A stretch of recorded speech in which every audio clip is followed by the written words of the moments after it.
We are live. Yeah. All right, y'all.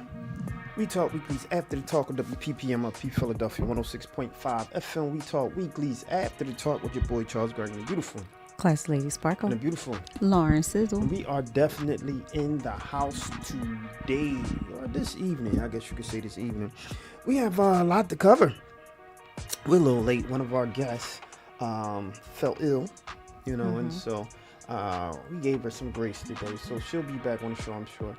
And then we have another interview. This brother coming in. We're gonna talk a little bit about that. And then, of course, we got some. We got good news and bad news. Yeah, we got good news. All right, we got some good news and bad news, and then we got the sizzle in the building. We're gonna give us some stuff, talk a little bit about some civics, right? And so, before we do anything, I gotta ask you guys, how was your day? How was your day? My day was cool. I slept a little bit. I've been dealing with a lot of illness in the family, death. It just drained me. A lot of other stuff that's hello. Yeah, go ahead. Okay. A lot of other stuff that's going on. I think now that the spring is starting to blossom. Spring. Yeah, I think things are starting It feel like spring. Yeah. But there's another shot I want to give. I want to show this little contraption right here. They ain't paying us. No. I don't know. I won't even show that there's a name, but there is this contraption. My little brother had one of these, and he was like, look, Spark, after you drink it out of this, you will not ever drink water the same. So it's like a oxynizer type of thing. You just pour regular spring water in it and you click it. So I want to know if people could comment just to tell me, is this they call it placebo, where it's you think something going on? Is it just a LED light that's making these little bubbles come up? Because I feel like I taste something different. I feel like that. So yeah, but that was it. That was pretty much my day. You were sold. Huh? I said you were sold, huh? Well, he got it for a gift, because I was like, all right, I'm gonna put it in my Amazon basket, and then next thing I know, it's at the door, and I'm like, did I pay for this? Did I buy it? Then I looked, and you could track your orders, and I was like, oh no, you didn't. But he was so adamant, like he had to drive the fact that he thinks that the water tastes different. So from what I just drank, I will say it does taste fresher. Okay. It tastes more refreshing. Interesting. So, yeah. All right, more refreshing. Yeah. Okay. Yeah. That was my day. Okay, that was your day. All right, and so, all right, cool. I want to know because this is this constant debate on what's the best water. Period. Without that contraption, right? But Right. who makes the best water and what? I know who got the worst water. I was can just tell getting you ready to that. say that. Aquavina, probably. I say Aquavina. Nestle. Yes. Anything. First of all, they make chocolate, so I ain't trying to drink anything that they make chocolate from. But in any event, right? Nestle. You said Nestle. You said Nestle. I hate Aquafina. I hate Aquafina, Aquafina. I yeah. hate Nestle. You could taste chlorine in them sometimes. Yeah. Chemical Like, what plant. are y'all No, doing? Yeah, it's crazy. What's your take on that? What's your The best, again. What's your worst? Oh, my worst is, I want to say, I think it's Aquafina. Aquafina. I think it is. That's Yeah, just- I feel like I remember they were so hyped when it came out. Like, yeah, Aquafina. And Yeah. it just was terrible. Yeah, it's horrible. It's horrible. Yeah, and then I can't do the generics. Like, I can't do the basket and bowl. I don't like them. I don't like I don't like the generic ones either. Because they, Hold on, what you mean generic? Like the store brand. yeah, I feel like, But then, do you feel a difference between distilled, spring, Oh, yeah. I don't like the and purified? Because they tell you that they're prepared Yeah. three I don't like the different ways. purified. Yeah, it's I like, like distill. I actually drunk distill. I drunk distill water. It's all right. I guess it's the way It doesn't we taste make like anything. Yeah. But my favorite is Smart Water. Yeah. Which one? The Okay, it's the two. no the the smart water, Yeah. right? Yeah, they got two. They have Not none of the flavors. No, they have one that's they say that it's infused with electrolytes or something like that. Yeah, that one. Yeah. Oh, the one that got the alkaline and Yeah. I like the alkaline. What's the name was good too. What is it? Fiji water. I like Fiji. I don't like the way Fiji tastes for some reason. Oh, I No. love Yeah, it. Fiji it tastes Yeah, I good. love Fiji. Yeah. I don't really drink Fiji too much. All right, no doubt. Yeah. All right, well, so you ready for good news and bad news? Y'all gotta tell us how y'all day Oh, was. I'm Y'all- sorry, no, Sizzle. Go ahead, Sizzle. I'm we talking about water. Sizzle, how was your day? That's you and that Aquafina. Go ahead. That's your memory. See, y'all don't think I'm funny. I think I'm funny. Give a round of applause. Right. What? Oh, you got a new toy. No, that's you. You be good. No, Okay, no, all I'm right. on the wrong system for that. That was my song, though. I was trying to find this one for you. There you go. Nice. All right, go ahead. My day was all right. I mean, I won't belabor it. It's nothing special. Oh, That's all. that's That's all you it. got. What you do today, though, Sizzle? Did you go to your estates? Did you get your $1 million pictures, your artwork? None of that. Yes, your None days of be that. real Just interesting. Grocery store. What store? Aggravation You in grocery store. what store you shopping at? I went to a ShopRite and I hated it. I hated everything about it. Shop right. Yeah. Which one? Did you have to take your own bags? No, they got a nice one now. They got a nice shop right by like you going out to Springfield. Like you going out to Springfield. And Yes, it's some supermarkets that it's an experience. Like when you go to a fresh grocer, that's an experience because they got an area to the side where you too can high, sit though. down and you can Jeez. eat, and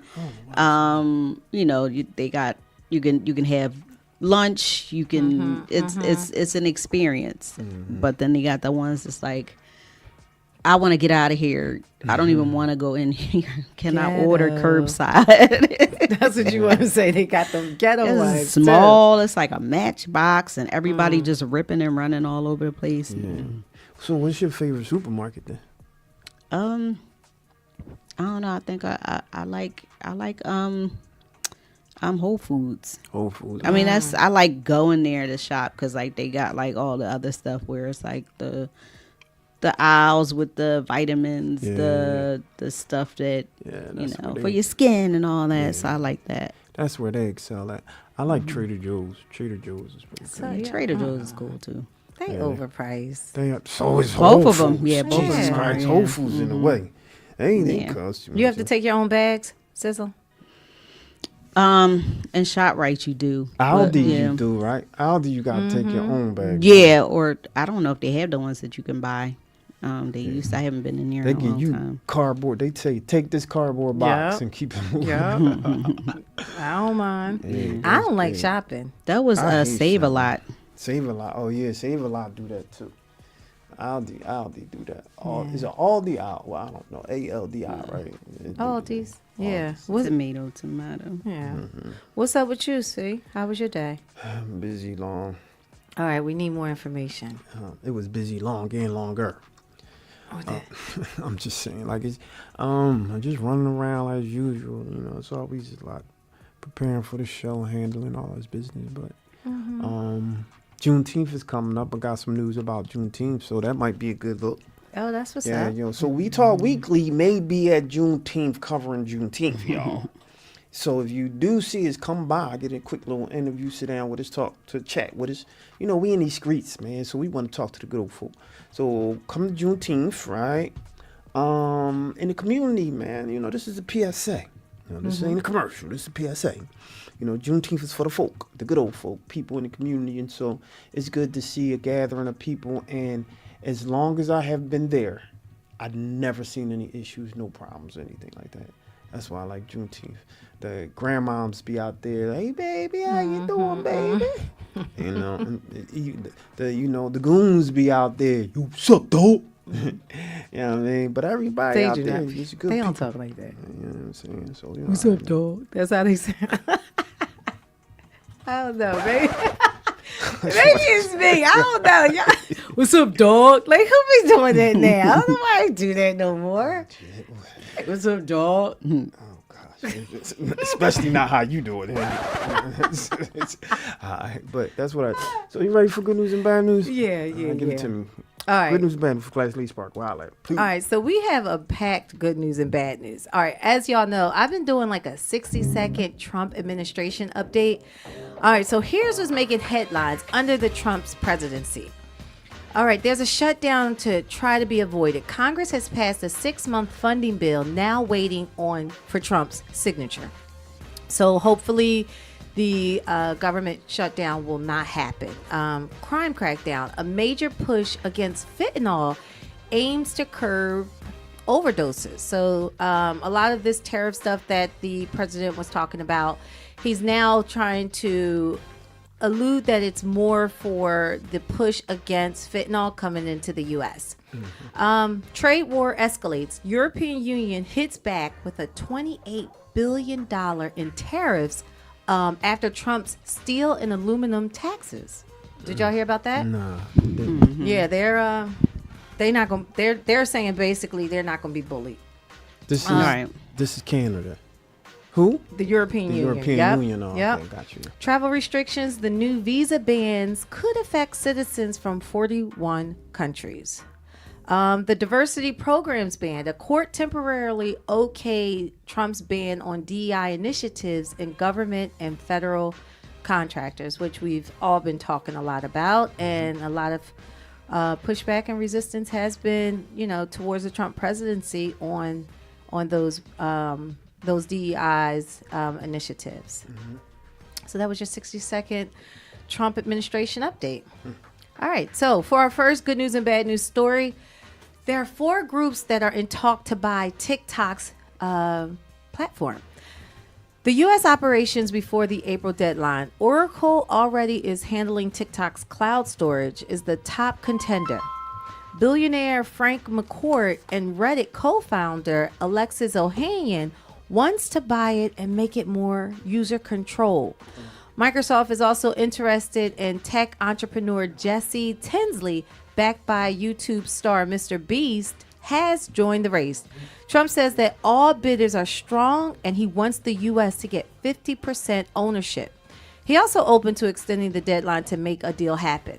All right, we're going to stay tuned for updates about that. Now, here's a fun twist. Mr. Beast, the YouTube megastar, known for giving away millions. Have y'all seen Mr. Beast? Any of his game shows? Have you know who Mr. Beast is? I've been watching that. Girl won a whole island.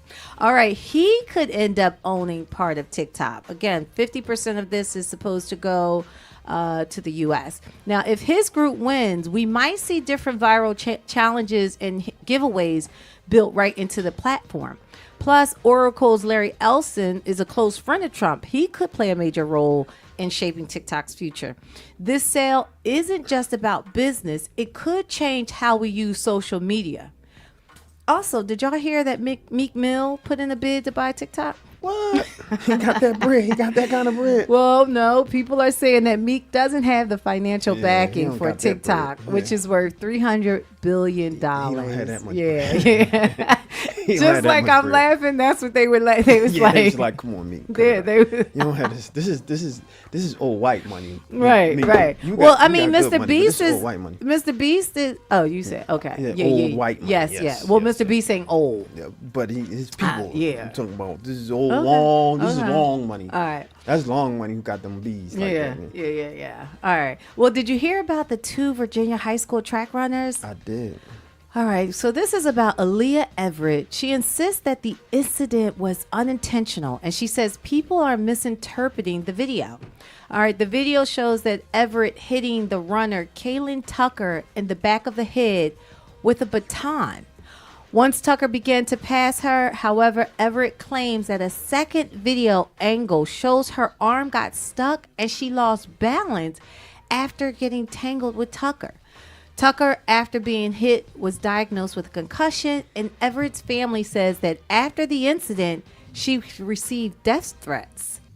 Everett said, "I hope she's okay and I hope she recovers, and I would never try to hurt somebody." Everett is being charged with a misdemeanor, assault, and battery. Do you think the punishment fits the crime? Yeah, I just don't get why she did it, period. That was a little crazy. I She's get why she did it. She was losing and got mad and couldn't have self control. But yeah, you don't do that during a track meet though. Heck It's a no. decorum. It's Yeah. something. I ran. You ran track, Yeah, right? I ran did track. too, but back And so, in the which day. is curious for me to, if you know how light those batons is, They are. I don't understand how she got a concussion from that unless she hit her, and she got hair, braids, and everything, and so. I don't see the force that she did gave her, but if she did, right? Because I don't want to take away from that, her Right. being injured or anything.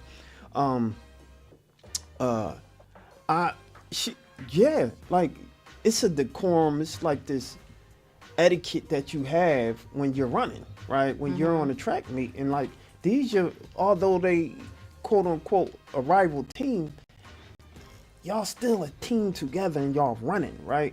And so I guess during the time it was nothing like this during the time. It was the occasional bump or the occasional somebody step in your lane type of thing. You said they're a team? I'm saying, yeah, I mean, we all a team. You don't know what that means? I do. All right, so what you mean? Because they're actually opponents. They're racing. No, I said, although Your there are opponent- people okay. they're running against, Gotcha. technically we're all a team, right? Right, So it's right. a decorum that we all Right, have, because right? you're all runners. Right, I got you. right. And so after the game, after the run, we usually go back, shake hands. Was hey, that was good. I got you next time. Oh my guy, is the stuff like that. But I just don't understand how I don't know what that was for. I never saw anything like that. And so they probably trying to make a example out of her. And I mean, she's still young though. That might have been a little too much. I mean, they could have smacked her on the back of the hand. It was just like I personally think that even how she's talking after, I'm talking about the young lady who hit the girl. She's even saying, "Oh, my arm got I didn't see that. You didn't see what? Her arm getting No, tangled. I'm saying she's saying that. yeah. So if she's saying that, she's still covering up for her actions. Meaning she's that type of person that if you did something right. like that and That's now right. you're not even taking accountability, this is who you are. So I don't know if she picked it up. I don't know if it's embedded in her. But whatever it is showing that's the type of kid that she is. So Yeah. I'm not, when you say why, I can't understand why she did it. She did it because she was losing. She's a sore sport and she still got that same energy. She's like, I would never hurt nobody. Like, okay, it's almost like, you know what? I was losing. I gotta ask God to help me with that. Like, whatever it is, just come with it humble, because it clearly shows that you hit somebody.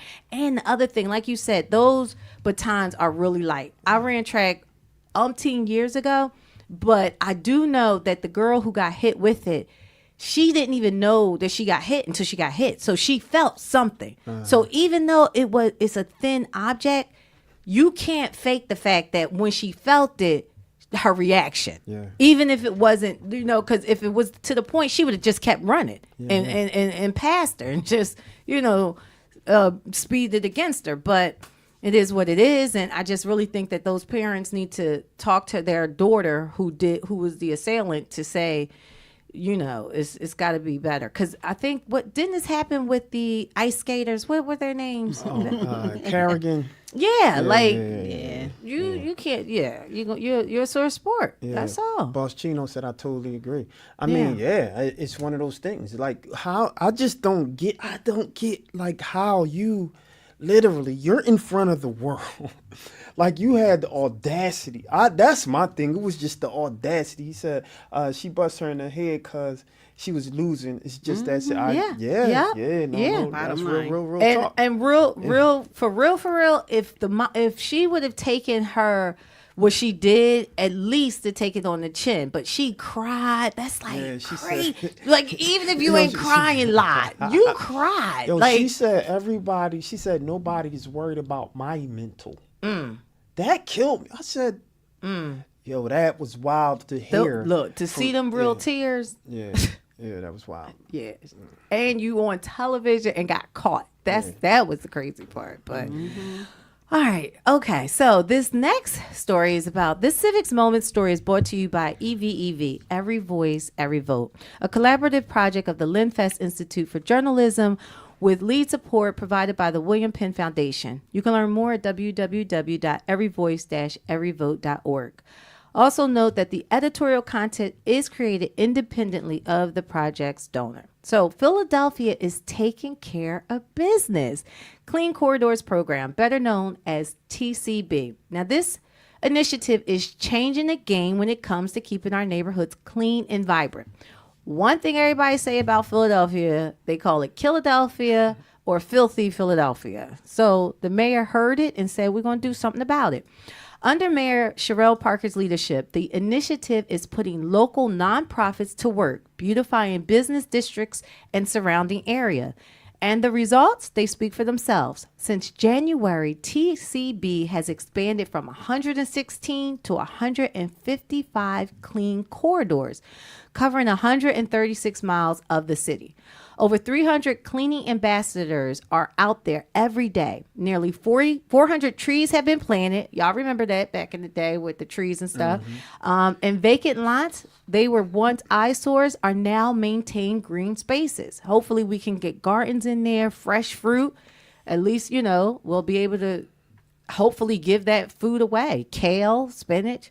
But this isn't just about cleaner streets. It's about people. TCB creates jobs, strengthening small businesses, and giving opportunities to local minority-owned cleaning companies. Commerce Director Alba Martinez put it best. She said, TCB cleaning ambassadors are on the front lines maintaining these business corridors. In 2024 alone, they collected over 177,000 bags of litter. With litter levels dropping and 80 more jobs opening up next year. TCB isn't just about cleaning up Philly, it's about a better future for all of us. Let's give a round of applause for this. Go ahead. The people, the nonprofits, and Mayor Sherelle. One thing I can say is I've been seeing her in them streets. Like, she has been really at the podium speaking. I mean, even when the airplane that happened in Northeast, like she's been extremely visible. So I will say that. No doubt. Yeah. Y'all got any feedback on that? No. Why are you doing your lips like that? She called you out. See, Yeah. Those lips was like, I don't have my theme music. What happened to it? Honey, that was you was giving your civics moment, right? Are Oh, you ready yeah. to go to your next thing? Okay, yeah. Okay, that's how we doing it. All right, good. I'm glad I know now. All right, this next story, I'll just say hold on to your pearls or not. So I came across a powerful article in the Philadelphia Tribune by well-known attorney Michael Cord. You know Michael Shout out to Cord Michael is. Cord. Yeah. yeah. Now that's somebody who's really for the people, who has made extreme changes in the city of Philadelphia. So this article exposes a chilling piece of history. So did you all know that white people once made shoes from the skin of black people? Mm-hmm. You knew this? I sure did. Did you know that, Sizzle? Yeah. You did? Mm-hmm. Okay, so a Philadelphia doctor even wore shoes made from black cadavers dissected at medical colleges. But it didn't stop there. Black skin was also used for cigar cases and saddles. This was part of a long history of brutality, including torture methods like the Derby dose, where enslaved people were forced to consume human waste, and also from casket spiking. A method involved a coffin lined with spikes, shredding the victim's body as it tumbled. By the time that the casket was opened, the victim's body would be mutilated beyond recognition. These are the dark truths that we can't afford to forget. So it was a lot more. So you guys check that story out. Again, it was written by the well-known attorney Michael Cord in the Philadelphia Tribune, and that was just my small excerpt on what I got from it. But it was a lot of stuff that was in different articles in 1888 that were published, and it gives you delve more into this information that I just shared. Yeah, it was bad. I mean, you want to talk about little black babies being fed to crocodiles. You want to talk about dentures. Yes, I knew people's slaves' teeth being pulled out of their mouths and used. You talking about all type them being quartered by horses, and it's just a lot of things when you talk about women being hung up upside down while they're pregnant and being cut open. And I mean, the brutality that our ancestors faced, it was just atrocious, right? And so it's one thing to it's one thing to acknowledge it. It's another to say we need to just get over it and forget about it, right? And so I think that's where the challenge that the people or this discourse that's happening with quote unquote wokeism or critical race theory, it's why should, we put guilt in the babies, so to speak, right? And it's bigger than that. It's American history, right? It's not happening now that we know of, right? And there's some good white folk out there, right? And so we're not blaming everyone. We're just saying this is historical information. Facts. It's factual, Right. and it was American history. So acknowledge that. That's cool. That's it. That's all. That's it. Yeah. Well, that was your good news. I did give some good news. Finally. And your bad news. There was good news and bad news from Classy Lady Sparkle.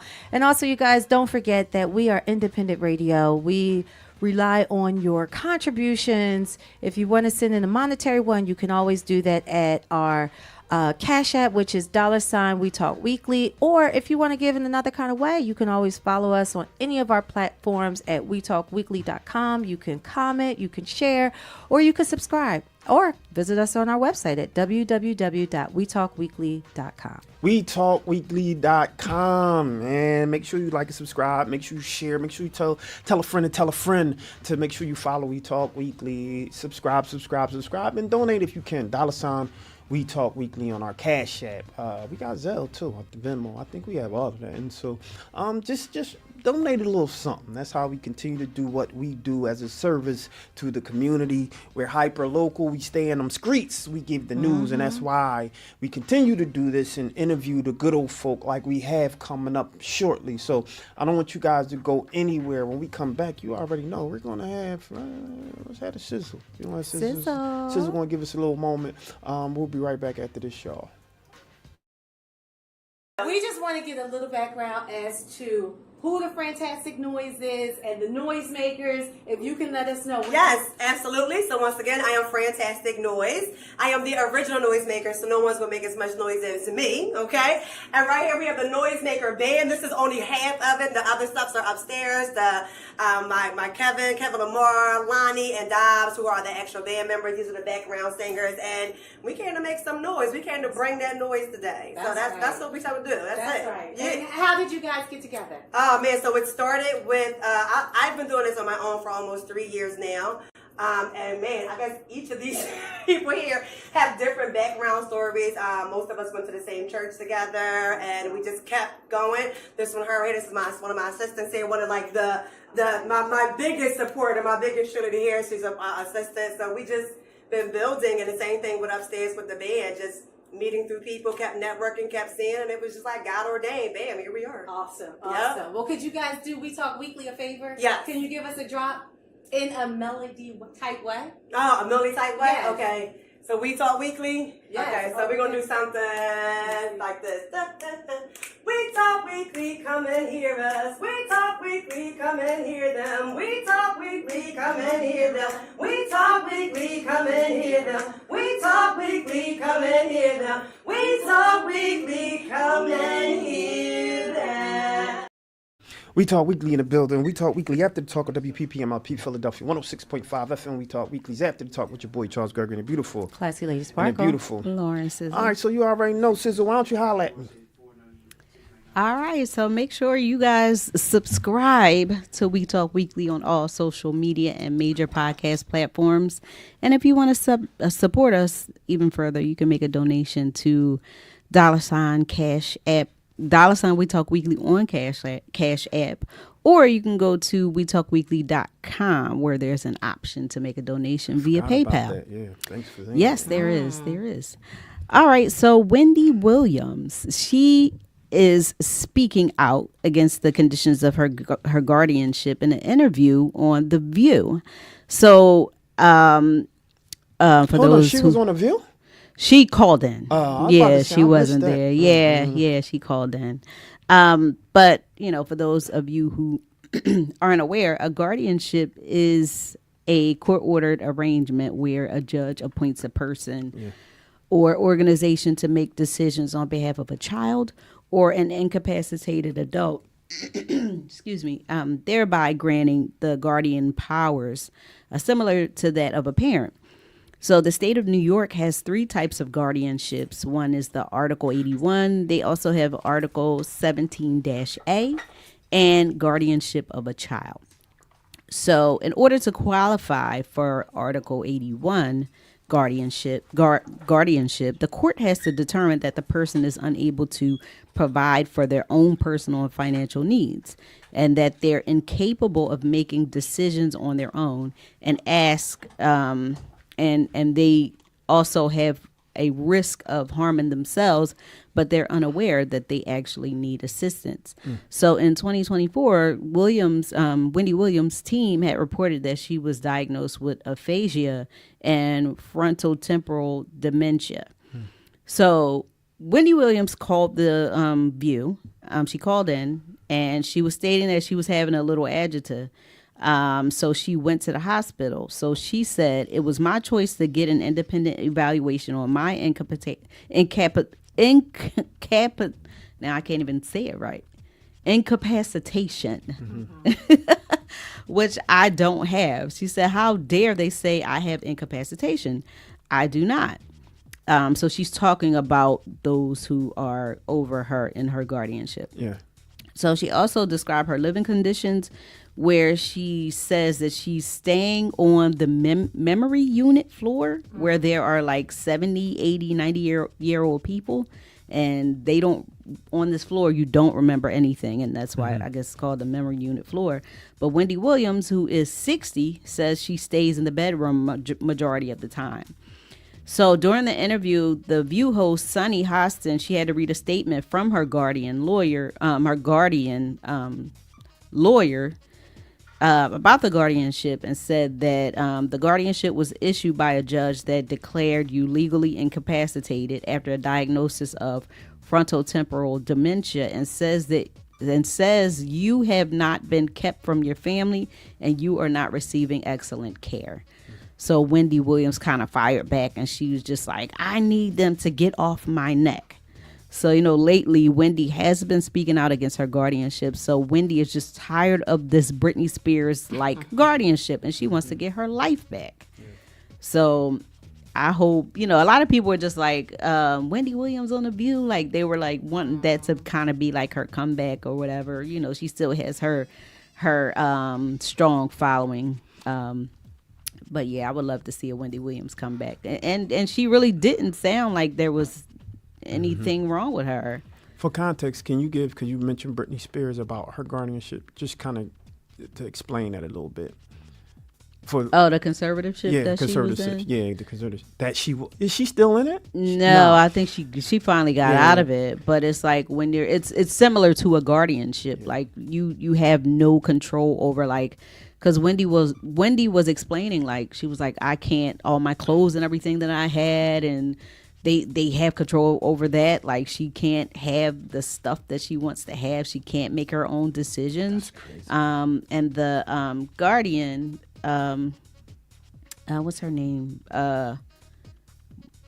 Morrissey. I think her last name is first name Susan. I can't remember. But she's pretty much like appointed by the judge to control Wendy Williams' every move. So now what they're saying is that the judge is basically like, oh, you're doing too much. Now we need to make, the facility that you're staying in stricter, so you can't get out. Because I think she was able to, I think she had a family member come, and the family member was able to take her to the hospital. Her niece. Take her to the hospital where she got her own evaluation done, and according to the evaluation, she doesn't have what they said that she has. I've been watching that story too, and I feel like I when I say I love me some Wendy Williams, if you go by the Zodiac, she's a Cancerine too. Yeah. I think that when she first did this, and I say did this, it's her and her husband were getting a divorce, and I think she was trying to protect herself so he couldn't get her money. And Yeah. then I think it went a little too far, and now it's like, oh crap! Like, you know what I'm saying? I think Hold that on. So you saying that she was seeking? Like to protect her Conservatorship? assets. yeah, I don't. I think that, and I'm not really sure on the legality of the wording, but I think she was trying to do something that would not allow him to take her money from her, and I Yeah. think that it got a little too out of hand. Now, does she says she has Graves' disease, so I think when she passed out and all that stuff, I don't think that was fake, but I think that they capitalized off of what her illness is, and I think that her strategy was probably going to work, but then when people got involved that she didn't know, start to looking over her money, I think it went too far. But I don't Yeah. think nothing is her frontal cortex, all of that. I don't think nothing's wrong with my girl because she's talking and she's asking appropriate questions. She sounds like Wendy. She sounds feisty She and did. ready. She did. So, yeah. Exactly. She really did Yeah. to me. That's why I was like, she might have a point. Mm-hmm. She might have a point. And like, you know, maybe they need to do something like I don't know how that will work because everything is like court ordered and is like I don't know if they can appeal or something like that, but hopefully she can get out of it. Brittany got out of hers with her dad. But it was the people that did it too. Yeah, so maybe there needs to Mm-hmm. be a movement, like start the Free Wendy Williams. I know Like some they did people are for already Brit- saying it, but yeah, Yeah. like they did for Brittany. Yeah, Yeah. absolutely. All right, so Offset is sounding off on Elon Musk following Musk's support of Ben Shapiro's campaign to pardon Derek Chauvin, who was sentenced in 2021 for the murder of George Floyd. So in a post on Instagram, Offset wrote, "Racist be playing in black folks' faces," and he added, "Driving Ferrari, not Tesla." So the rapper's outrage stemmed from Elon Musk posting a video of conservative political commentator Ben Shapiro calling for President Donald Trump to pardon Derek Chauvin, accusing the Black Lives Matter of causing billions in property damage. So Ben Shapiro also claimed that Derek Chauvin's knee on George, he just went just saying a bunch of stuff, but he also stated that a lot of these things weren't true, but he was just stating them.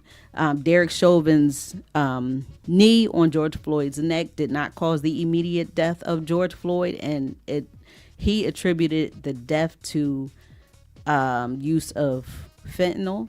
In addition, Ben Shapiro wrote a letter to President Donald Trump, which was included in this whole petition that he has created for people to go and sign to support this cause. I will not give out the website address to this because it's just a bunch of buffoonery, if you ask me. But part of the letter, which was a little lengthy, that he did put in there, he says, and this is a letter to President Donald Trump. He's saying, "We write to urge you to immediately issue a pardon for Officer Derek Chauvin, who was unjustly convicted and is currently serving a 22.5-year sentence for the murder of George Floyd and associated federal charges. The mayor of," and I'm kind of skipping around, the mayor of Minneapolis prejudged the outcome of the trial and immediately issued a large settlement to the Floyd family. Then President Biden, Congresswoman Maxine Waters, and others prejudged the outcome of the trial and took to national media to create pressure on the jury to go along with their preferred narrative. Under these circumstances, there was no opportunity for blind justice to work, and a man is now rotting in prison because of it. Make no mistake, the Derek Chauvin conviction represents a defining achievement of the woke movement in American politics. The country cannot turn the page on dark, divisive, and racist error without righting this terrible wrong. Derek Chauvin was sentenced to 22.5 years in state prison to run concurrent with a 22-year federal sentence. So Offset just joins a long list of celebrities calling out Elon Musk for his political stances and decisions, such as Cardi B, Eminem, Stephen King, Tyler, the Creator, and Jimmy Kimmel. That infuriates me. It Shout out to does. Offset. It does. And I guess I never really followed Ben Shapiro until I saw this story, and he has a huge amount of followers. So it just kind of makes you angry. So, I mean, some of which, because I do read comments, and the reason I read comments is because I like to get a consensus of what people say and how they feel. But a lot of people, a few people were kind of speaking out against it, like, oh, yeah, no, that's not cool. And, you know, that's wrong. And even one person who I know is a conservative right commentary person, he even said, like, he called him out and he was like, I'm not gonna name his name, but he called him out and he said, yeah, back then you were supporting George Floyd, so now you're just trying to get people to follow you and you're just trying to get attention. So I don't know. It infuriates me. It should. Yep. Yeah. All right, so I do have a celebrity sizzle, believe it or not. I haven't had this in a long time. Okay. And I'm super excited for this one. The Celebrity Sizzle Award for this week goes to DJ Jazzy Jeff. And he is showing up in a big way after producing Philadelphia's Sonic ID for the 2026 FIFA World Cup tournament.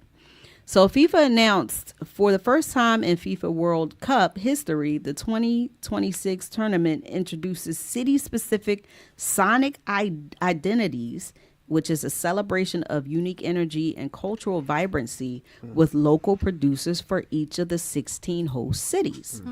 So in an interview with the Enquirer, Jazzy Jeff explained how he created a marriage of Philly's neo-soul and culture to produce the perfect sonic ID to represent the city. So he said, when I understood that the sonic ID was pretty much telling the story of Philadelphia, the first thing that came to my mind was Gamble and Huff.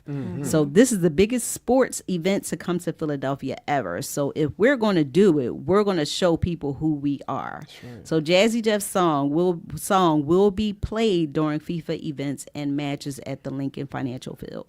So that's each, and what I thought was pretty cool was that each city has their own little like vibe, kind of like musical vibe and all that based on the culture of the city that they're going to play in those host cities during the, World Cup, FIFA World Cup in 2026. So go and check out Philadelphia's Sonic ID, created by DJ Jazzy Jeff. That's dope. Yeah, and I'm your girl, Lauren Sizzle, and that was the Sizzle. And that was the Sizzle, ladies and gentlemen. I'm your boy, Charles Gregg, with the beautiful... Classy Lady Sparkle. Beautiful. Lauren Sizzle. Yo, that was dope. Shout out to Jazzy Jeff, man. Shout out to Philly in the building, man. Philly's been winning lately. Let's keep that up. Let's keep that momentum up.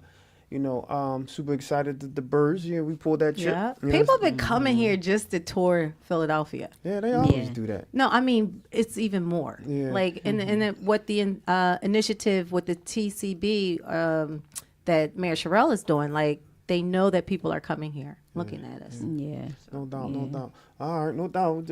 Our mayor, not sure if I'm with that $1 hike on parking.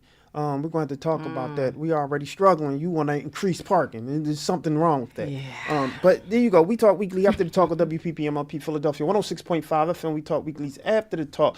I'm going to go to one of our young journalists. I don't want you to go there. When we come back after that, we got a dynamic interview, and we'll be right back after this, y'all. Holla. News. Reporter Ella presents a new recipe that can help feed the community. Over to you, Ella. Thanks, Willow. Now that fall is upon us, what's not a better way to start the fall season than an easy and simple recipe? Pumpkin bread is the most delicious and easiest food you can make for yourself, family and friends, and your community. Take a look. Today we're going to make pumpkin bread, so make sure you screenshot this recipe and let's get started. First, preheat your oven to 350 degrees. In one of your bowls, mix your flour, baking soda, baking powder, salt, and pumpkin pie spice. With your fork, mix. Now with your second bowl, mix your sugar, oil, and applesauce with a whisk. Once everything is mixed together, add your pumpkin and mix again. When everything is mixed evenly, combine both mixtures together. Make sure you scrape everything out so nothing is wasted. Now mix evenly until there's no lumps. After that, you want to set that aside and grab your bread pan. Lather some butter all around and add a little flour and spread it around until it looks like this. Now you want to pour the bread batter into the bread pan. Make sure you scrape everything out so nothing is wasted. Cut a line in the middle and it's ready for the oven. Make sure you wear oven mitts and let the bread bake for 60 minutes. Once the 60 minutes is up, take it out of the oven and let it sit for a few minutes. When the bread pan is safe to touch, use a straight edge to separate the pan and bread. This step is optional, but if you would like, slice the bread into thick slices and it should look something like this.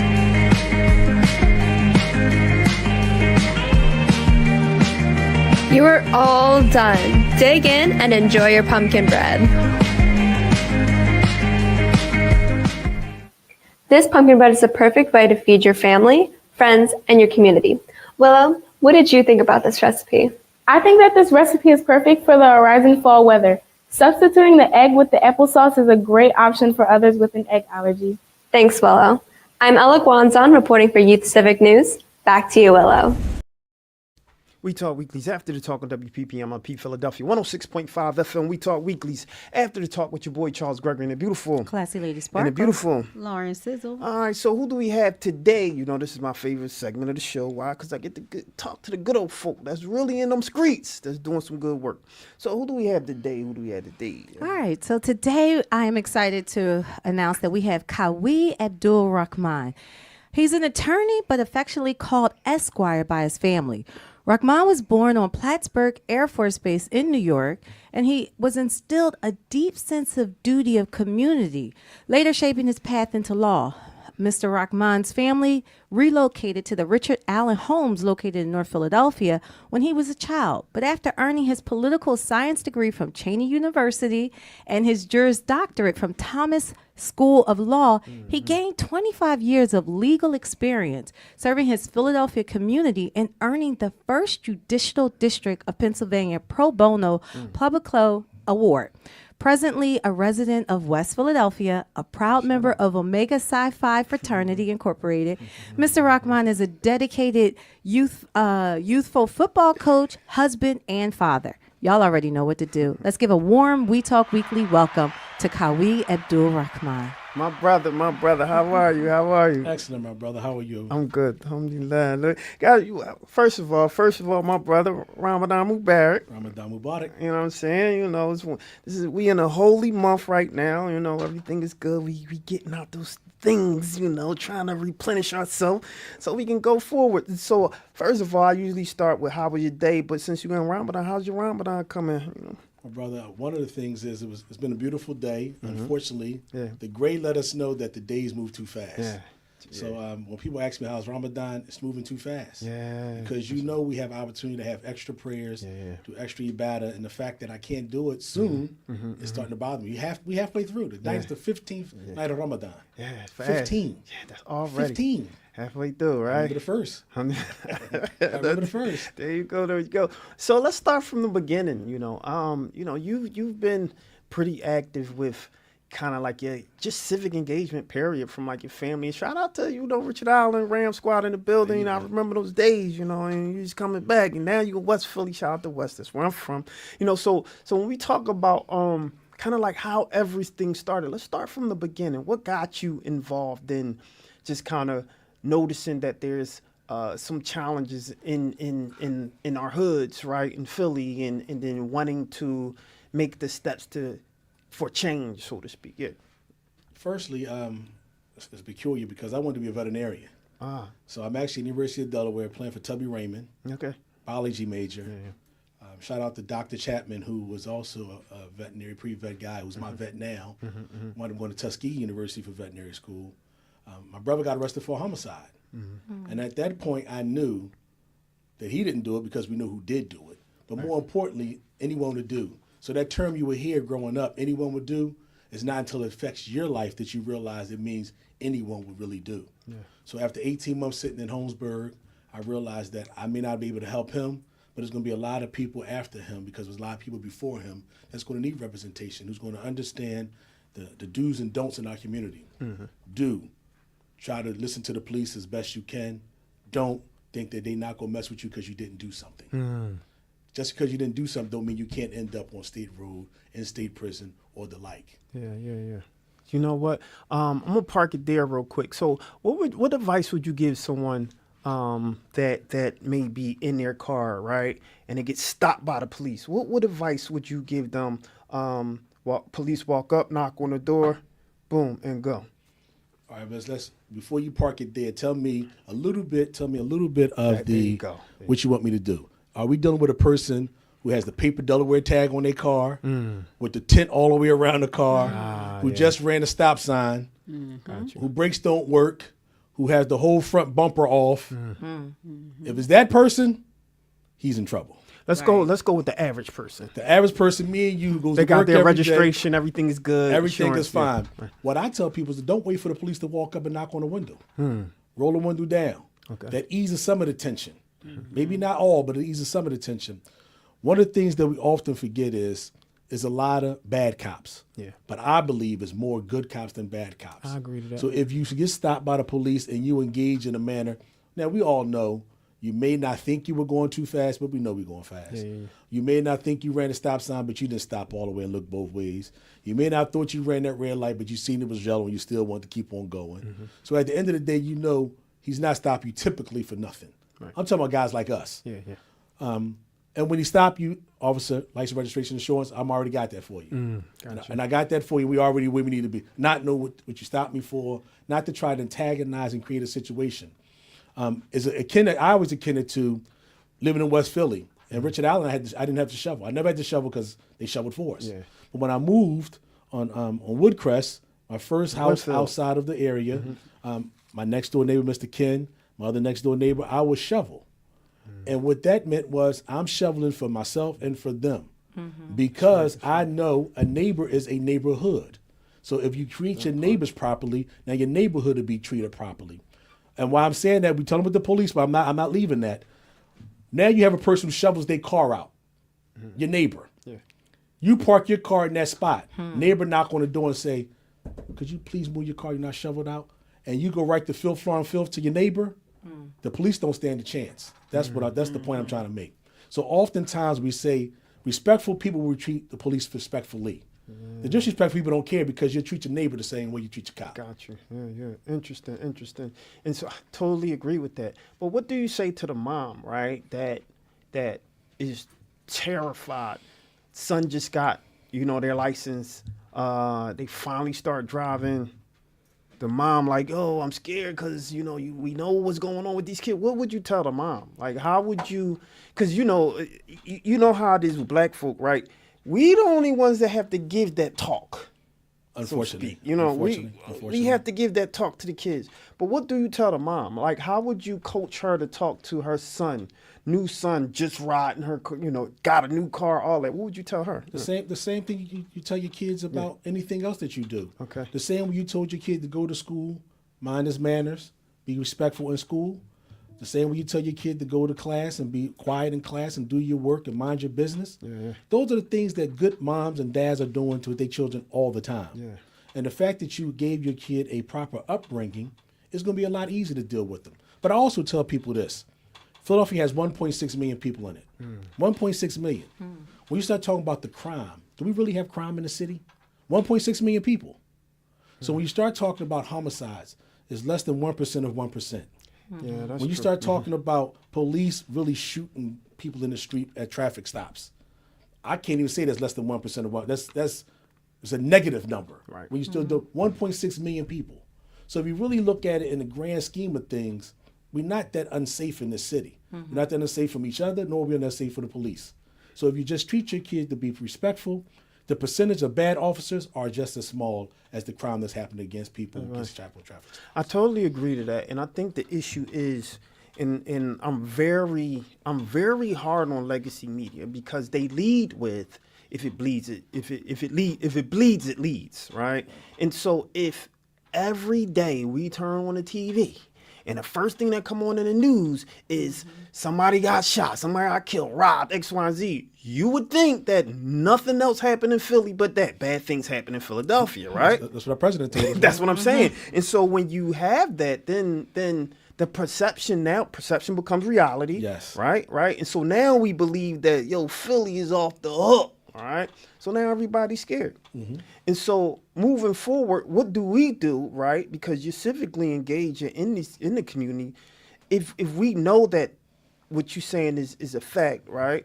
Then how do we re-educate the community? It's the easiest thing, brother. Yeah. You know how easy it is? Stay involved in the community. There you go. Let me give a round of Black applause flight. for that one right there. Black flight. If we prevent the black flight, if our best and brightest minds leave the neighborhoods, how do we re-educate? Our best and brightest minds got to realize what they're telling us are lies. I coach at 33rd and Diamond to this day. I started at Lemphis Cecil B. Moore. I started coaching at the Blackhawks where I played under Tamishi. I seen the tenor and the philosophy of the program starting to change, so I moved. But I didn't go far. I didn't go out to the county, and I stayed in the hood. I went to Logan Cowboys, which at that time was Nicetown Titans. From there, Officer Art said, listen, I'm going to step down. I need somebody to come take over this program. And I ended up at 33rd and Diamond in Strawberry Mansion. Wow. So at the end of the day, this is how you change it.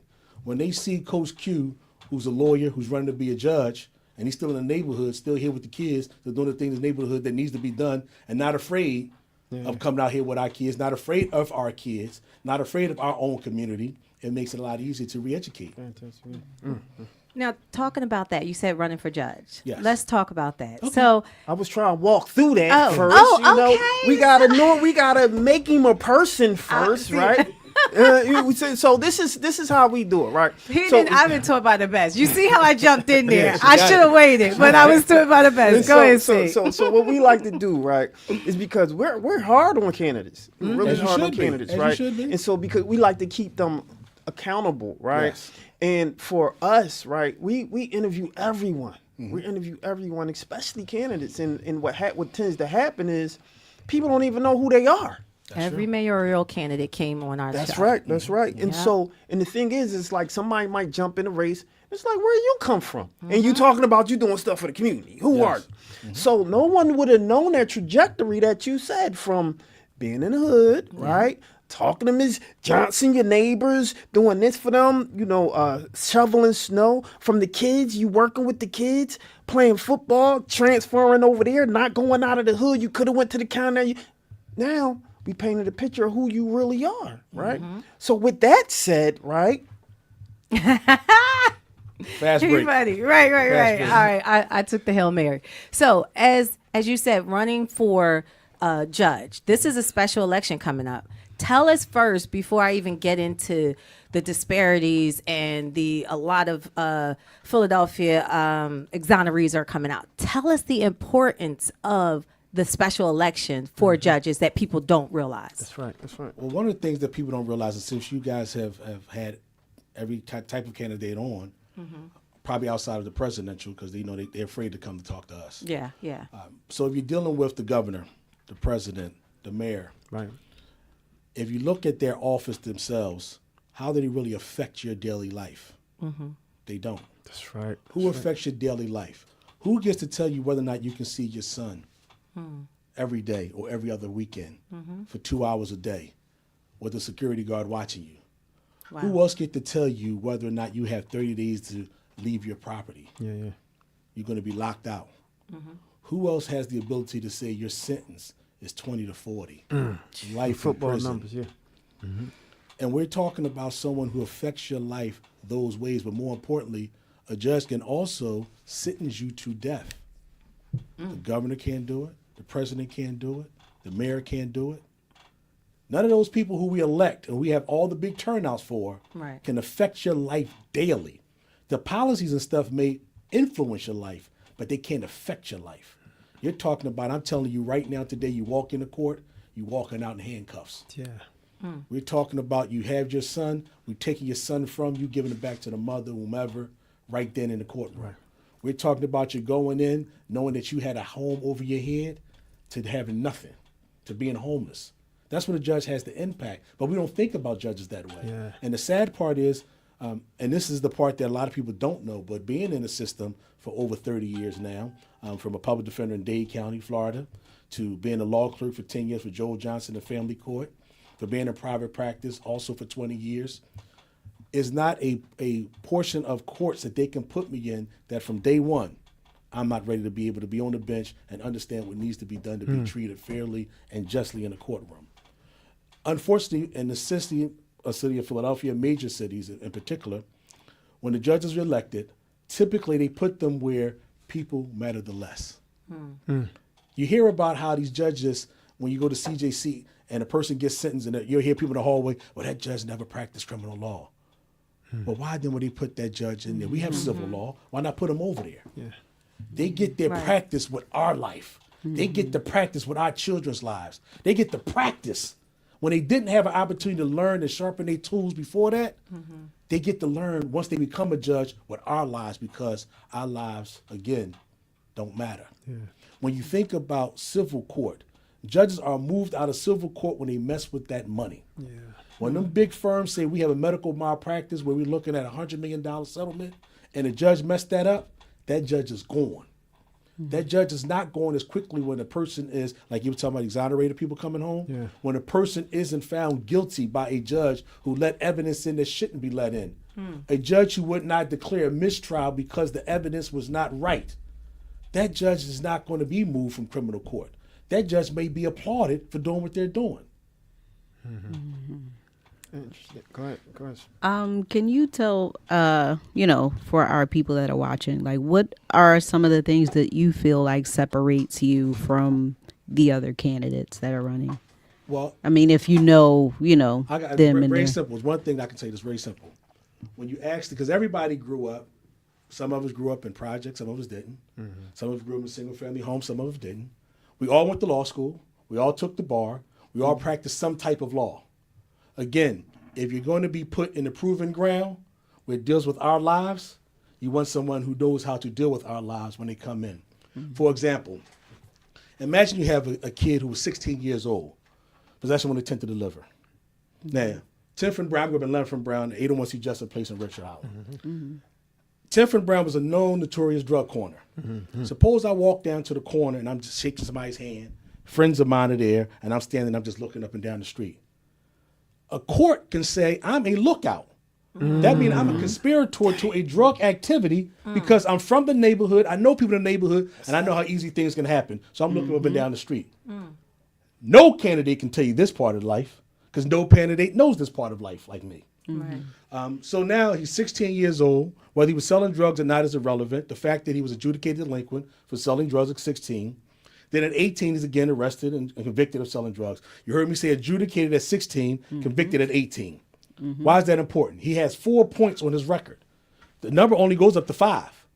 At 18 years old, you got 4 points on your record. 4. So imagine now at 40.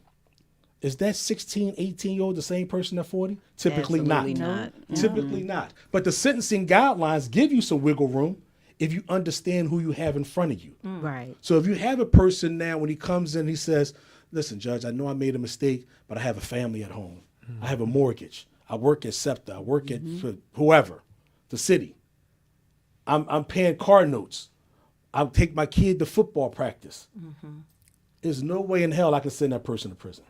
I couldn't do it. One day in prison could have that man lose everything. Not only he loses everything, but his family loses everything. Yeah. And if you don't have a judge that have that sympathy and understanding, that person goes away to jail. I ran for judge the first time because of this same incident. I had a guy who I represented who was 22 years old. He has some simple possession, marijuana possession as a juvenile. That's the extent of his record. He had a domestic case. And I don't take kindly domestic. I didn't grow up in domestic violence situations, so I don't take kindly to it. But what he did do is, after him and his girlfriend had an argument in the car, he called his mother.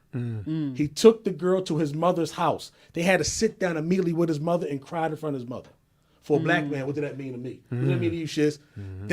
I got the punishment that the courts couldn't give me. I had to admit to my mom I did something to my mom. Cried in front of his mom. His mom took the girl home. The DA forced the girl to come, made her come to court, and the judge sent him to jail for 6 months. Oh, wow. You mean to tell me that's a kid that needs to go to jail for 6 months? Right. We're not talking about the crime. We're talking about the punishment. Yeah. So when you're talking about how do I distinguish myself from them? I know. I have kids who may not eat, and we feed our kids every Friday and Saturday. So the day before the game, like in college, they gave us the meal. That's what we do for our kids to get them understand. This is what happens in college. On Friday, you're going to have a meal table. You're going to get to eat pasta, this, that, and the third. After a game, you're going to be able to eat properly. Now, I can't tell you what the kid might eat for the rest of the week. Salt, pepper, ketchup, chicken wings, 3 on the side. I don't know. I don't know if that's what you have for the rest of the week. But you got to understand who you're dealing with to really be able to aid them. The criminal justice system have a lot of resources. But if you don't understand what a person needs to use the resources, there is no rehabilitation. Right. Because we constantly hear about hurt people hurting people. We have a lot of incest, a lot of molestation. We have a lot of things that go on with these kids in our community. And then at 16, 17, we want to call these kids monsters and villains and the like. How?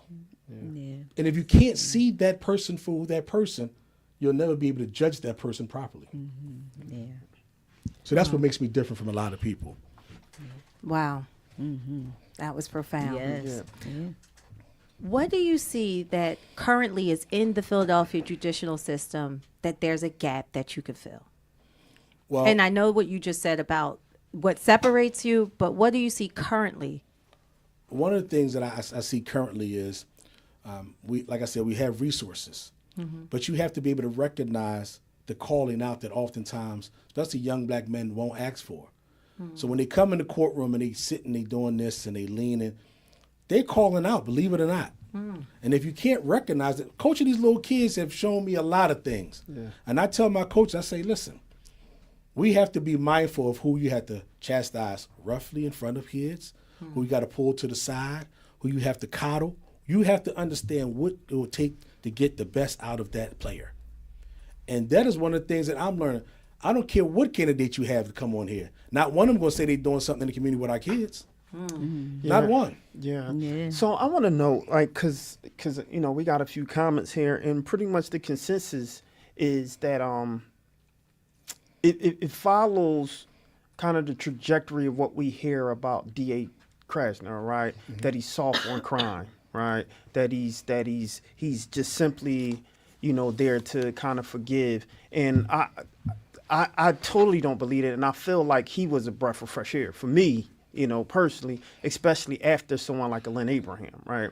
And so when we talk about how we control crime or how do we make Philadelphia safe, where do you fit in line when it comes to, like this gentleman saying that you potentially may be soft on criminals and that Philadelphia may not be safe? What do you say to people who, to the contrast, feels like Philadelphia has been soft on criminals, right? And certain judges just kind of like, kind of gives them a pass, so to speak, right? And so what do you say to that? What I say to that person is,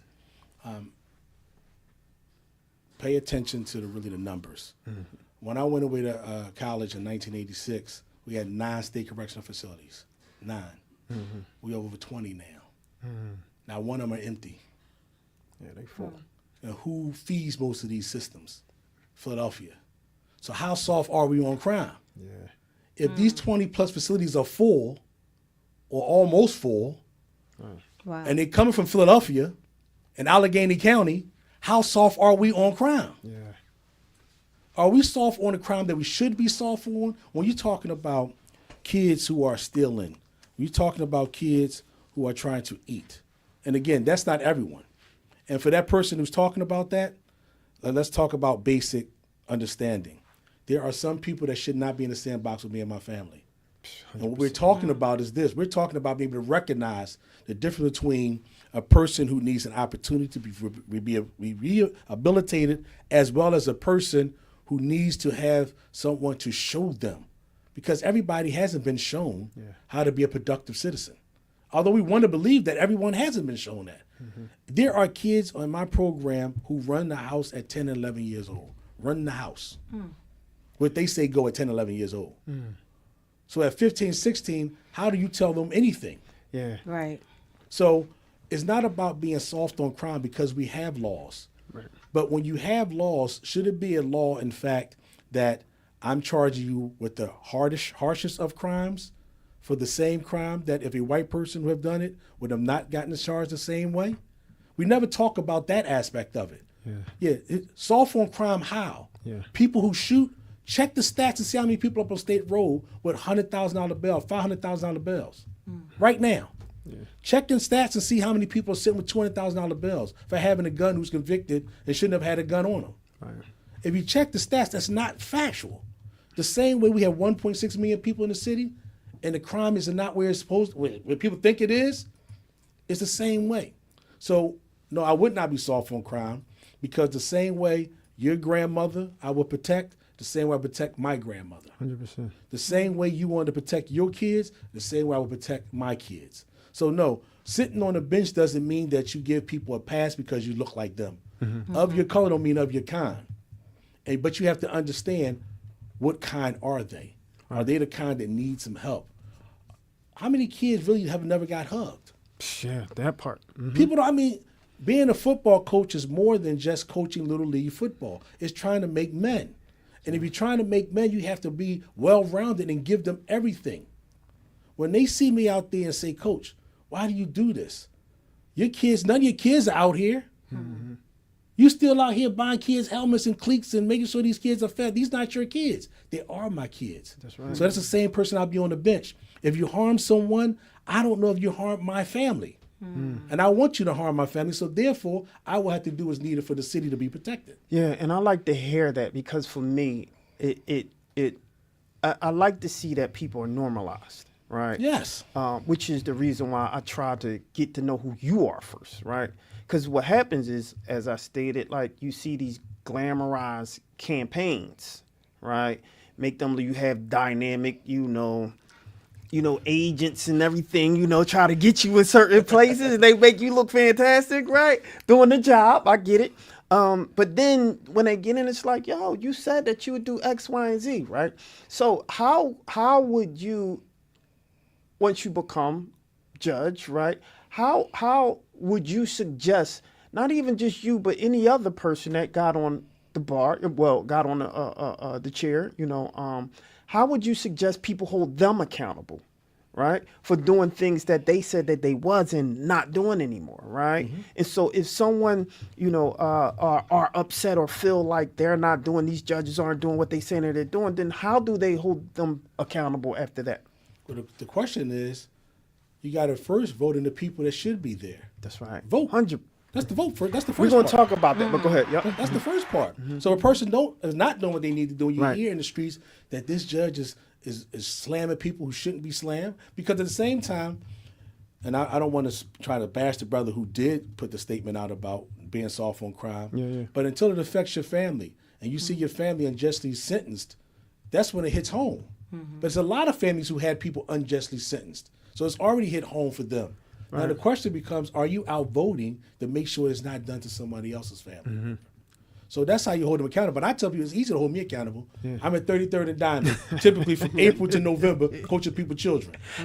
That's right. I'm not hiding. Yeah. I've been there forever. Listen, I've been an attorney here in this city the same way.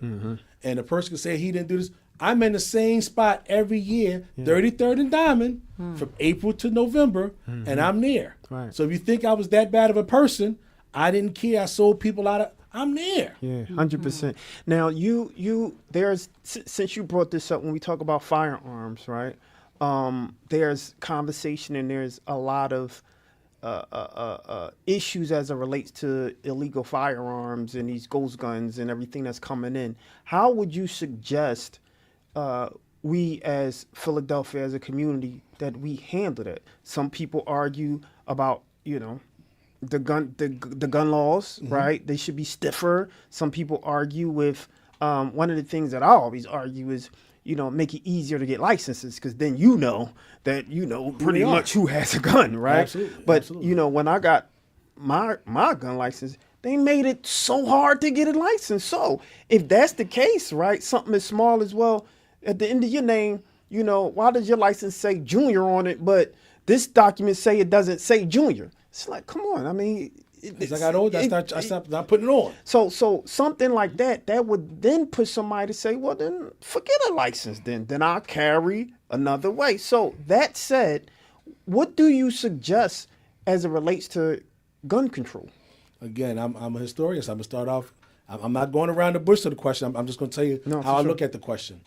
Ollie North, the Iran-Contra scandal. What was that about? Jesus Christ. Cocaine and guns being run in our community. Yeah, that's right. And particularly Compton. Art imitates life.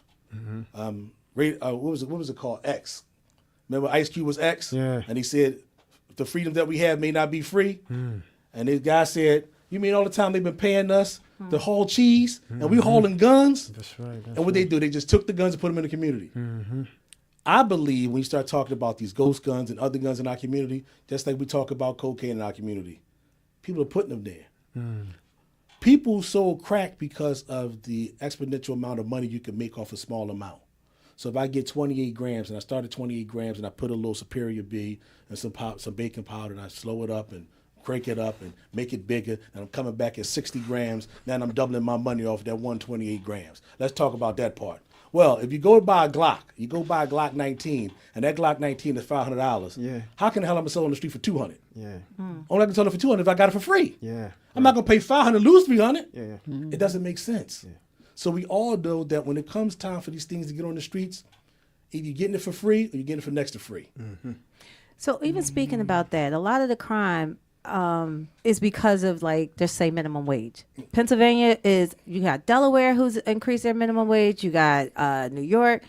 Philadelphia hasn't. A lot of times we've even talked about the abortion rate. Abortion rate is high with the black community because they feel like they can't afford it. Not because they don't want the child on other reasons. It's they can't afford it. So do you think that if the minimum wage was to go higher or more money into the city for our children, would that help with the crime rate from the youth? Absolutely, I believe that will help with the crime rate. And the crime rate, again, is relative.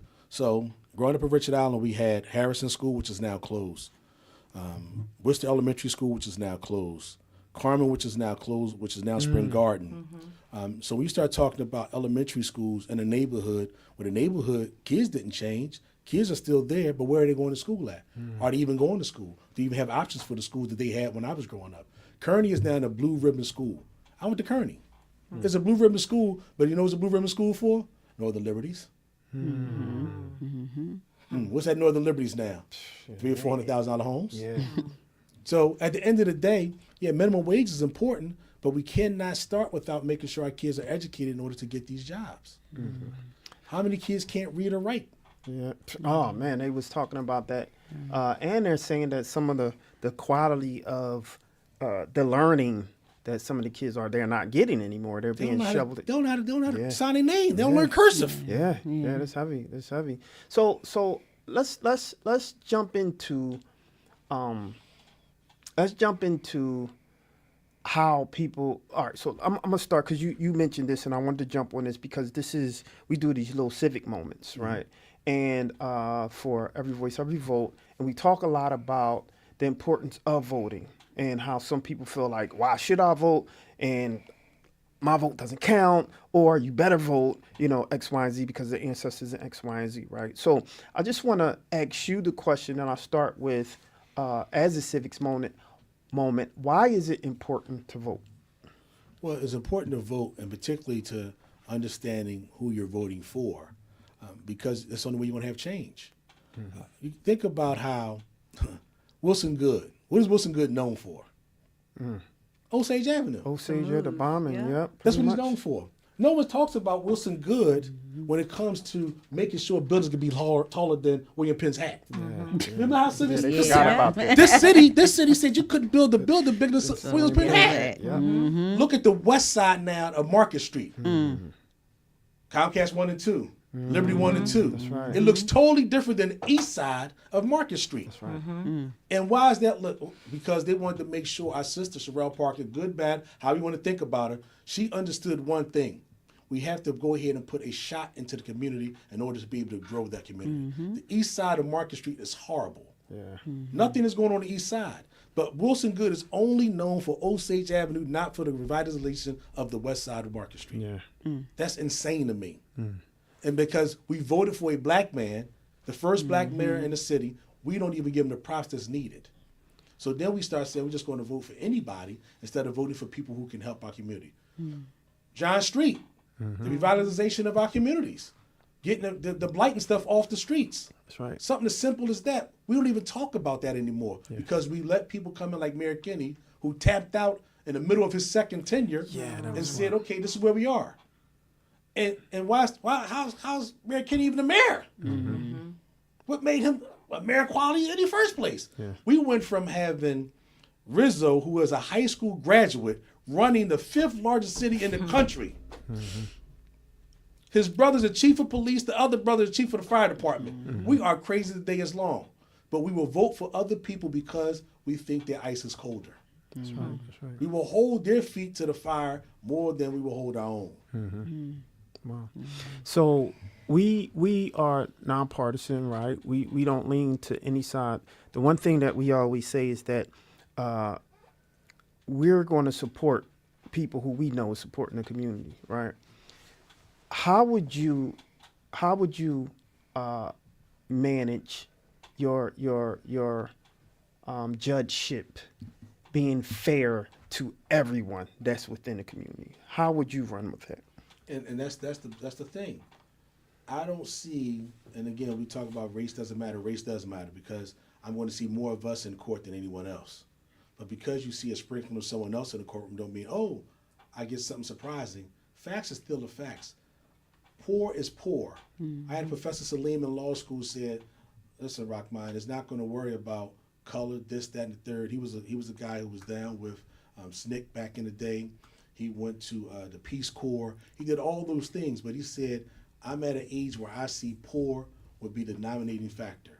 The thing that people are talking about Trump and his different policies, they're affecting all poor people. The Appalachians, North Philadelphia, South Compton, L.A. It's hurting everyone who was poor because people believe that poor doesn't affect color.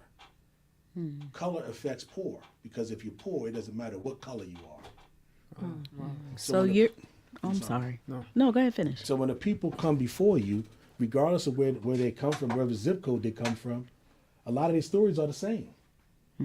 The story is what the story is. If a person is white, Hispanic, Asian, whoever comes before me, and their story is such that they need to be rehabilitated the same way a black boy who I can see needs to be rehabilitated, they get the same benefit. There is no, well, because I'm here now and I'm only going to look out for my people. That's not what it's about. It's about making sure fairness is for everyone. Yeah. So you're running for both the Court of Common Pleas, Yes. and the municipal court. Yes. So with majority criminal cases being held for court at arraignment, which court would you see yourself being more effective in? That's hard to say because once, and one of the, I'm going to piggyback back on the question you said, how do you hold the judges accountable? By making sure you hold the people or the president judges accountable. What do that mean? They go ahead and assist and point judges to where they want them to go. If I get into municipal court deals with preliminary hearings. They deal with summary offenses, misdemeanor charges, DUIs. It could be marijuana possession with intent to deliver, which is a felony, but the first time it would still be a municipal court. Landlord-tenant, small claims court. What if they say, okay, well, we know that you can affect whether or not a cop made sense in how they arrested this person and why this person is sitting in jail with $400,000 or $500,000 bail. So what I'm gonna do is I'm gonna put you over here in landlord-tenant. So you don't even get to be effective at all. You're over here in landlord-tenant only dealing with this. But on the flip side of that, I'm even more effective because I get to save people homes. So we talked about criminal. I see both sides. I've had family members who was evicted. I've had friends who was evicted. I have kids who's been evicted, and they trying to figure out what to do. Coach, what we need to do? My mom, So I see how it affects every aspect, whether it's landlord-tenant, whether it's the criminal justice system, whether it's family court, when it deals with custody, or juvenile court, because juveniles are being arrested, again, just because anyone would do. So the fact that I think I could be helpful, but I can't even say where I would go because I don't have the determination of where court I would be in, although I'm in municipal court or common pleas court. I know they wouldn't send me to civil right away, so I know I would help on that vein. But what if they sent me to justice dependency court, where I'm just dealing with DHS cases? I'm saying just, but at the same time, I'm able to benefit there because I know just because, for example, you have a mother, they say, well, Mom, you're never home. But then I'm never home because I got to work 3 jobs. Right. Do I take your kids away from you because of poor economic situation? Well, Mom, your lights are off. Yes, because y'all raised the electric bill because the rent went higher because the subsidies are now gone. Oh, wow. So, Mom, I can't take a mom's child when, other than not having the financial resources, She can't provide, but she's a great mother. Why not have a system to aid her to make sure her being a great mother fits her financial needs to where now they both meet each other? The same way we have brilliant kids out here who can't go to school because they don't have the money. We know we don't let them go to college. We don't give a damn if you can't figure out how to go to college. You just don't go if you don't have the money. Well, I don't think a person should lose her child or his So child. what would you do? Would you offer different resources? Well, or- absolutely. We have resources in the system. Yeah. We have resources in the system. Unfortunately for us, a lot of times the resources are not doing it out to our community. We have them. Wow. Were you done, Sizzle? You was Yeah. all right. Yeah. So there's no question about your qualifications. Let's talk a little bit about some of the achievements and affiliations. Cheney University of Penn Bachelor's of Arts in Political Science. Boom. St. Thomas Scott School of Law. Juris Doctorate degree. Boom. Florida State and Federal Bar Association. Pennsylvania State and Federal Bar Association. Delaware Federal Bar Association. New Jersey Federal Bar Association. That sound like I'm spitting bars, right? Who's who amongst students in American College of Universities, Gamma Theta Upsilon International Geographical Honor Society, Alpha Phi Sigma National Honor Society, Alpha Kappa Mu Honor Society, and this one was a mistake of his. It's okay. Omega Psi Phi Fraternity Incorporated. Everybody makes mistakes every now and then, but my brother, hey, Who's your fraternity? Phi Beta Sigma Fraternity Incorporated. I mean, come on, come on, you Yeah, already throw know. that in. That's why I like my brother. You know what I'm saying? Came in, so he got that blue and white on though. You know what I mean? It's all good. That look like blue and white to me. You know what I'm saying? So shout out to my brother Cheney's the Bloody Muse. All good. You know, Gamma O. And so, with that said, right? How can so when they go to the polls, how do they find you? Do you know like your ballot information and all that yet? We don't have that yet. We actually on the 19th when we go back to Harrisburg for just to pick the ballot numbers. Okay. And again, when she asked me about running for both courts, typically once you figure Bring out the your mic ballot, to you a little bit. Yep. typically There once you you go. get your ballot position, then you make the determination of which one you will continue to pursue. So say for example, I have a higher number on CP Right. and a lower number on MC. Well, because I'm not backed by the party and it's going to cost us astronomical money anyway, I would just go on one court. Got you. But all of your background, you can run in any court. I mean, it's what it's so definitely heavily qualified. And yeah, man, one thing we always say to the show is once you come to the show, you're a friend to the show, so you're always welcome to come back. And next time you'll be back, I'm sure that you'll be on the bench, so you got to promise you'll come back to talk about, where we are next. That said, how can they get in contact with you, find out more about you and all of your campaign and all that good stuff? Okay, my Instagram is Qawi Abdul Rahman 4 Judge, and that's QAWIABDUL-RAHMAN, the number 4 Judge. Instagram is the same thing on what's that? Email is the same as Qawi Abdul Rahman 4 Judge at gmail.com. Fantastic. Okay. Yeah, I want to shout out to United for Strife, Valentino, my little sister, for bringing, for letting us know about this, because you were very, very knowledgeable of Philadelphia. You're a native of Philadelphia and the justice system. So we need more representation of that, because we talk about it a lot here where people on the streets, as far as even the police officers, let's just say you see a crowd outside of a barbershop. People who don't know think that there's some mayhem going on, and these are men just talking. So when you know what you see and what you've grown up in, really short story, I work in the medical field. There was a nurse who saw a patient, and the woman kept hitting her head.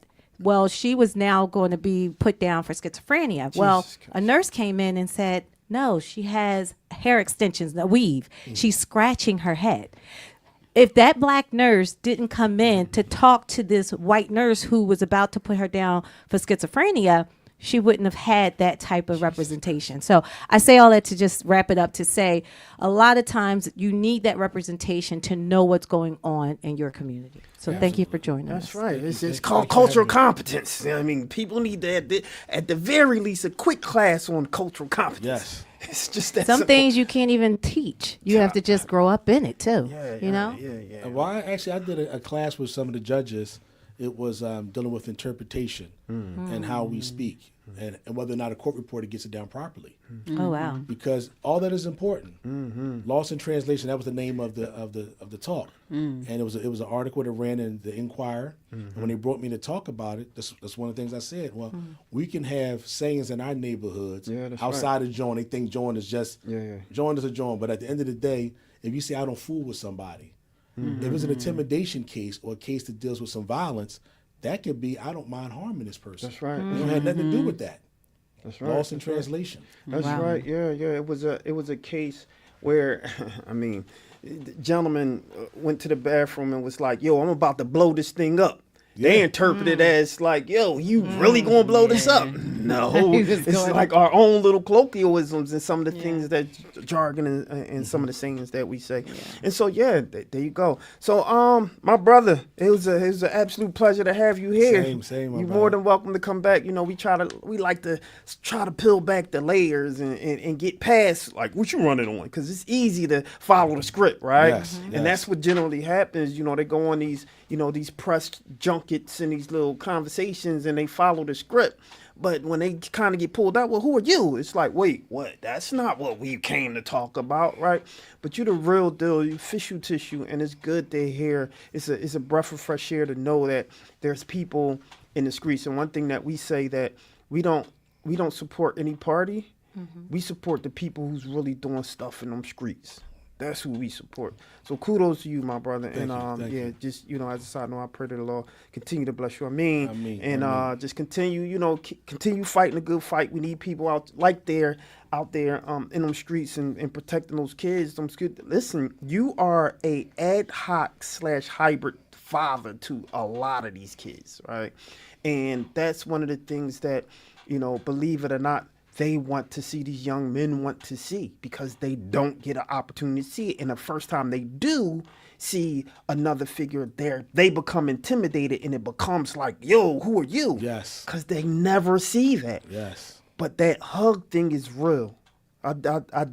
It's real. I hugged this young man that I was talking to, and he cried in my arms, like, yo, and it's real, And so I'm always about spreading the love, and as men, standing on our own too, and showing these young men that, we here for them. One of the things that I think quickly got lost was how we grew up. It was like, you respect the OGs, and the OGs used to protect the young, like, yo, go in the house or get off the porch, it's about to go down, like that type. Now it's like every man for himself. It used to be no women, no kids. Now I'm seeing kids and women getting shot and all type of, it never was like that. And this new culture shift that is happening that I don't know what to put the finger on, but we need to change that whatever this chemistry, this environment is, we need to get back to how it was. You can argue with it, you can get mad at it, you can get mad at your folks. I already said what I said, but so my brother, thank you for coming to the show. Is there anything for any of those who might be watching you today? What would you tell the young man or mom or father that's looking at you today and usually have like challenges or reservation when it comes to judges, right? Because a lot of us don't have a good relationship with judges, right? Who look like us. Well, the question is, when I started coaching Little League football in Miami, Florida, I asked the kids, I said, tell me who knows someone who's a teacher. Tell me who knows someone who's a doctor. Tell me who knows someone who's a lawyer. No one raised their hand. You have any family members that's in jail? You ever see somebody who has a gun? Everybody shot? Everybody raised their hands. Yeah. So when you say we have reservations, it's not because we have reservations because we don't know. We don't know any. Yeah.